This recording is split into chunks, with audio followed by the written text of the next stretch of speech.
皆さんこんにちは、さくらです。来週末に私が3日間家を空けるので、息子と夫用の作り置きを用意していこうと思います。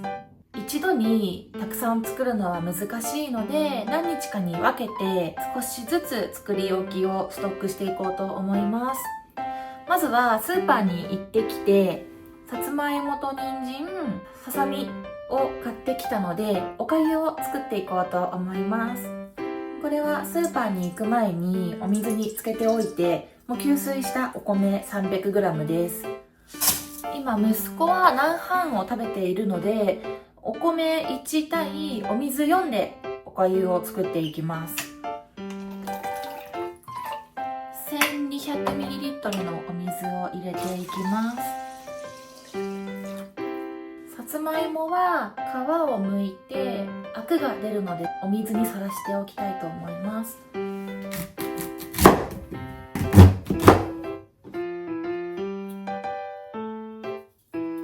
野菜はおかゆが出来上がった後にマッシャーで潰して細かくしたいので、あえて大きいまま加熱していこうと思います。人参も同様に後で出来上がってからマッシャーで潰すので、あえて大きめにカットして一緒に炊いていこうと思います。こんなもんでいいかな。ささみの筋を取っていこうと思います。大人が食べるささみだったら結構筋取りとかサボっちゃうんですけど、赤ちゃんが食べるのでちょっと頑張ってやってみようかな。この筋は滑ってしまうので、キッチンペーパーで挟んで掴むと滑りにくくなるそうです。筋取るの久しぶり。うまくできるかな。できた。取れました。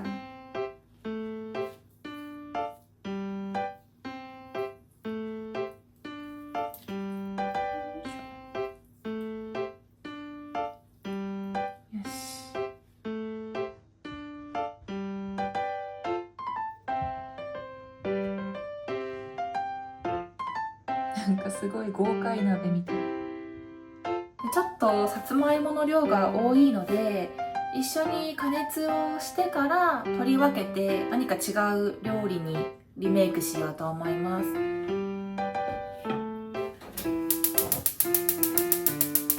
ぐつぐつと沸騰してきたので、火を弱火にして30分間炊いていきます。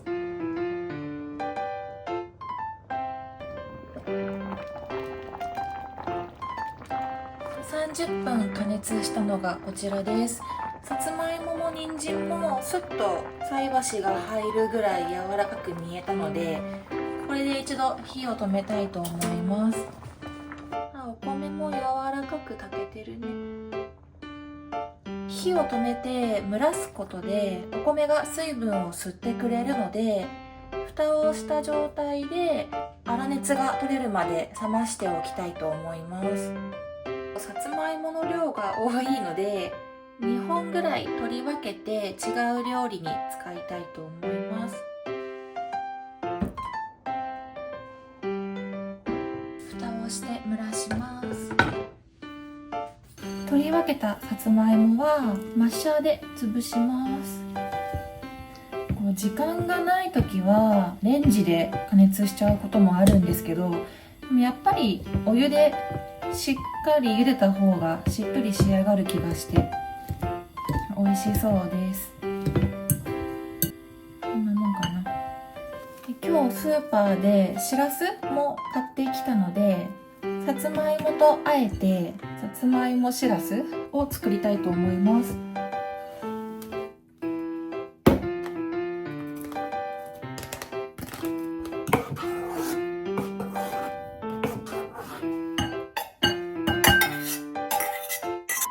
今の月齢的にはこれに片栗粉を入れておやきにして食べさせたいんですけど、夫が3日間息子のお世話をワンオペでしてくれるので、食べ慣れた形で食べさせてもらえたらいいなと思うので、あえて焼き固めることはせずにこの状態、サラダみたいな状態で冷凍しておこうと思います。ちょっと水分が少なくて食べにくそうなので少し水を加えます。このレシピは離乳食中期の頃から食べ慣れているものなので多分食べやすいんじゃないかな。ちょっとしらすが大きいので軽く潰して整えます。さつまいもは炭水化物のくくりになるのでご飯が足りない時にその都度足して量を調整できるようにしたいと思います。25ml トレイに小分けにしてストックしようと思います。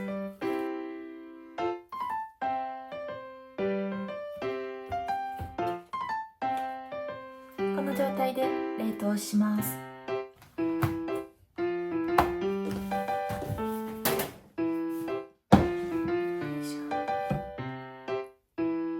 めっちゃいい匂い。お肉と野菜を潰していきます。なんかインスタで野菜はみじん切りにするよりも潰す方がいいっていう投稿を見て、私はこの方法で野菜を細かくしています。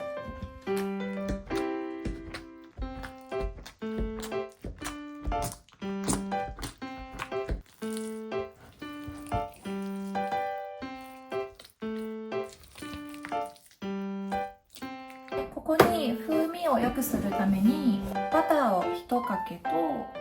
お醤油を加えていきます。結構今日たっぷり作ったので大さじ1ぐらい入れちゃおうかな。多いかな。大さじ1弱入れようと思います。醤油にはアルコールが含まれているので食べさせる前にレンジできちんと加熱してアルコールを飛ばしてから食べさせています。いい匂い。バター醤油だね。で今息子は生後10ヶ月になったんですが結構ご飯をたくさん食べてくれる赤ちゃんで今だいたい1食に 200g 前後食べるようになりました。このダイソーの小分け容器にパッキングして冷凍しようと思います。これが 100g 入る容器になっているのでだいたい1食でこの容器2つ分食べてくれたらいいなと思っています。でこれだけだと足りない時もあると思うので自由にご飯を足せるように副菜も何品か用意しておこうと思います。今回3日間家を空けるのは友達と韓国旅行に行ってくるからです。臨月間近の時に私が妊娠生活が辛いっていう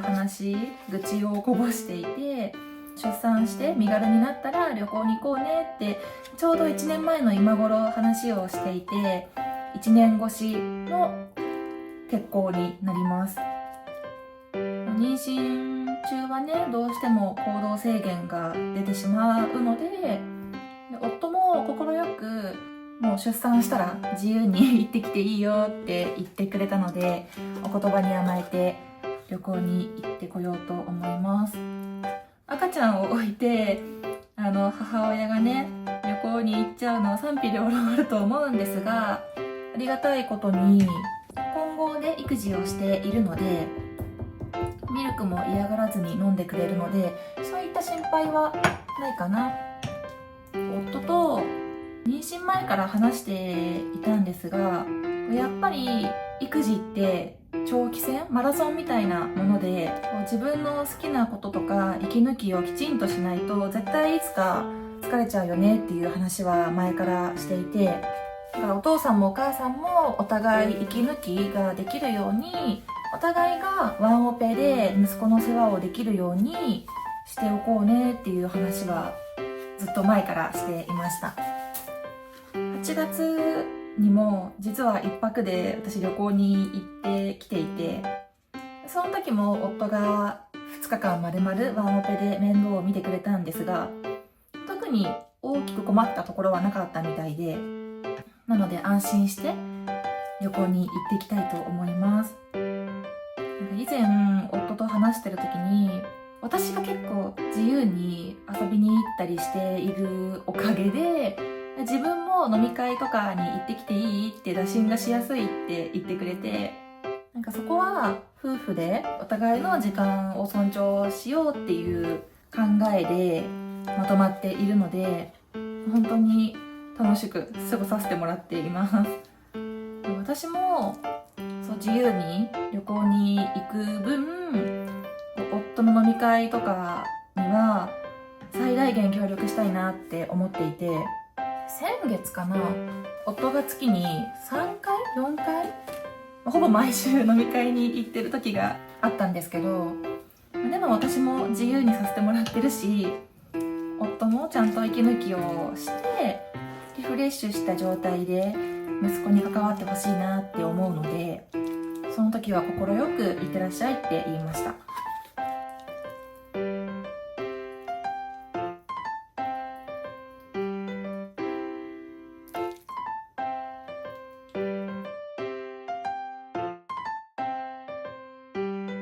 今日は刺身用のタイと玉ねぎ、人参と小松菜、えのきで赤ちゃん鯛めしを作っていきます。数時間前にお鍋に水を 1200ml 入れて昆布を入れておいてます。火にかけて沸騰する直前で昆布を取り出したいと思います。あとお米 300g も数時間前から吸水しています。温まってきたので火を止めて昆布を取り出します。昆布だしのいい匂い。ここに水気を切ったお米と鯛を入れます。あと人参と芯だけ取り除いた玉ねぎで、小松菜と玉ねぎは潰しても繊維が断ち切れることはないので刻んでいきます。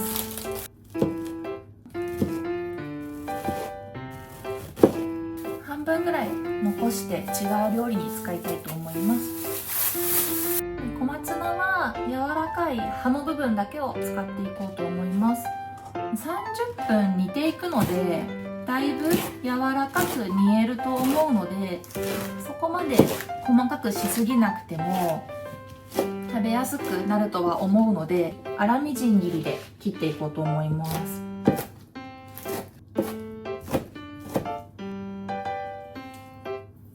これで蓋をして沸騰するまで強火、沸騰したら弱火に変えて30分間加熱していきます。炊けたので潰していきます。今回は具の入っていない白粥もストックしたいので、具を混ぜる前に少し下の方だけだし粥としてストックをしたいと思います。ちょっと小松菜入っちゃうけど、まあそれはそれでいいでしょう。なるべく具が入らない下の方からすくいたいと思います。ご飯だけのストックがあるとちょっとボリュームが足りない時とかに足しやすかったり、あとはおやつとしておにぎりみたいな形でご飯をあげたりすることもできるので、ちょっとストックしておきます。これはこれで野菜のお出汁と鯛のお出汁がたっぷり染み込んだおかゆで美味しそうです。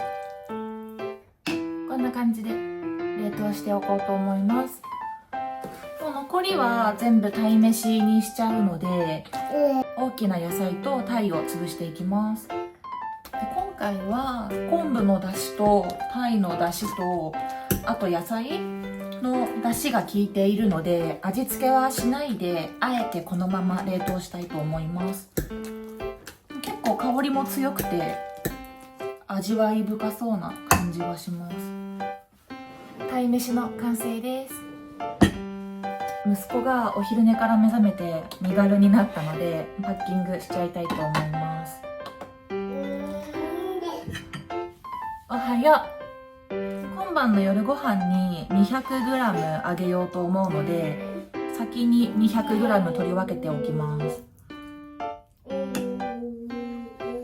山盛り。あと明日のお昼ご飯用にもう 200g 取り分けておきます。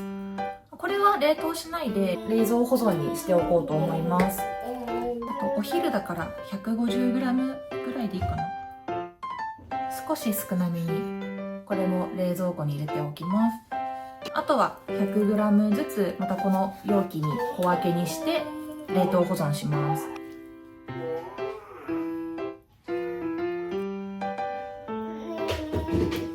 どうしたの？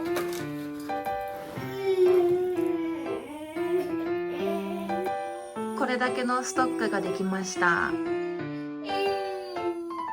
今日は赤ちゃんハヤシライスを作っていこうと思います。本来だったら白米とハヤシライスで分けて作りたかったんですけど、夫が食べさせることを考えると、お米と具材を混ぜ合わせたおかゆの方がシンプルで分かりやすいと思うので、おかゆと一緒にハヤシライスも炊いていこうと思います。なのでね、ハヤシライスというよりはトマトリゾットみたいな形で作ろうと思います。用意した具材は牛ひき肉と人参、玉ねぎ、あとトマトペースト2本とブロッコリーを入れていこうと思います。ちょっと今日はお米少なめで 200g のお米と 800ml のお水を入れていきます。玉ねぎは丸々1個芯を取り除いてから入れます。玉ねぎ入れるとね、味わいが良くなるので結構高確率で玉ねぎは使っています。で、今家にある人参がこれだけしかなくて、今日の夜ご飯でも少しだけ人参使いたいので、ちょっと今日食べる分だけスライサーで千切りにしておきます。こんなもんでいいか。ちょっとだけ人参をもらいました残りの人参は全部離乳食に使います。また加熱してから潰すので、この状態で一緒に炊いていきます。ブロッコリーは葉の柔らかいところだけ使おうと思います。ね、ないの？こんなもんでいいかな。もうちょい欲しいか。ね、お野菜いっぱい食べられた方がいいので、こんなもんでいいかな。ブロッコリーも残りは今晩使いたいと思います。ブロッコリーも後ほどマッシャーで潰すので、この大きさのまま一緒に炊いていきます。よく洗ったブロッコリーを入れて、そこに牛ひき肉を入れていきます。牛肉には、体に吸収しやすい鉄分が豊富に含まれているので、大人用で牛ひき肉はあんまり買わないんですけど、赤ちゃん用のね、離乳食には頻繁に使うようにしています。お肉は加熱すると硬く身が引き締まってしまうので、加熱する前にある程度ほぐしておきます。ここにトマトペーストを絞り入れます。ペーストの方が手軽だし、味が凝縮されていて濃いし、栄養が詰まってるので、もっぱらこればっか使っています。裏ごしトマトの約7倍濃縮だそうです。これで火をつけていきます。沸騰するまでは強火で、沸騰したら弱火にして30分炊いていきます。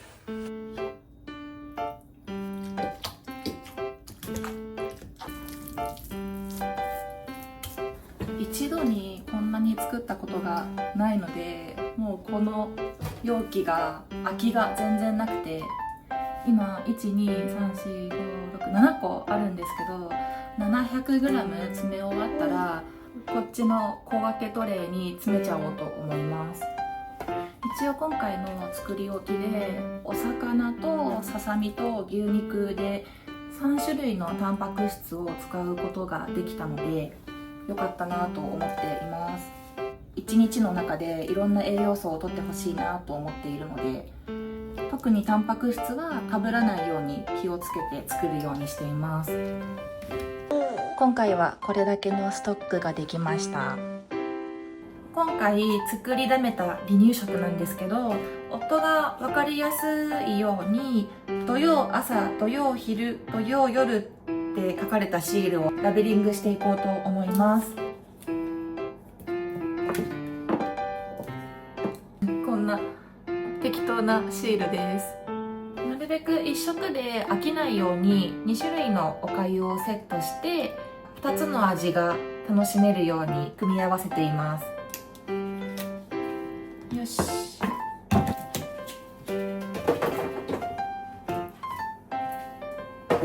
今回離乳食の副菜も作ろうと張り切ってはいたんですけど、そこまで手が回らなかったので市販のものを活用しようと思っていくつか揃えました。まずは息子の大好物のバナナと、あとは食べ慣れているヨーグルトと豆豆腐をいくつか用意しておきました。これらをおやつにしたり、ご飯が足りない時は組み合わせてあげてもらおうと思います。